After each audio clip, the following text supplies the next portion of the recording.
नमस्कार दोस्तों, मेरे चैनल पर आपका स्वागत है। आज मैं आईफोन स्मार्टफोन की अनबॉक्सिंग लेकर के आई हूं, जो है सीरीज 6 में 40mm में है, जिसकी जो एमआरपी है 40,900 रुपए और ये ग्रे कलर में है। 40mm की साइज है। इसकी मैं अनबॉक्सिंग करके दिखाऊंगी कि ये वॉच दिखने में कैसी है और इसकी मैं ऑनलाइन लिंक शेयर कर दूंगी आपको, जहां से आप इसे परचेज कर सकते हैं।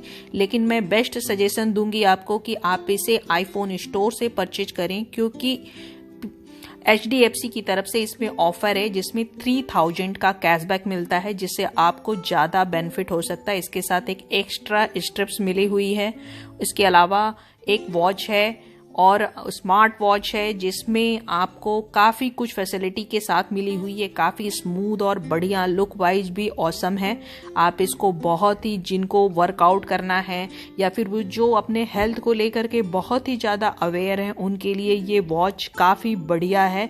लेकिन आईफोन स्टोर पर परचेज करने से आपको इसमें ज़्यादा बेनिफिट होगा, तो आप ऑनलाइन के बदले इसे मार्केट से परचेज करना ज़्यादा प्रेफर करें। कमाल की वॉच है फ्रेंड्स, और इसे परचेज करने से पहले आपको कोई डाउट नहीं होना चाहिए। लुक वाइज भी काफ़ी ऑसम है, उसके फीचर्स भी काफ़ी नए हैं। मेरी जानकारी अच्छी लगी फ्रेंड्स तो please like and subscribe my channel. Thank you friends.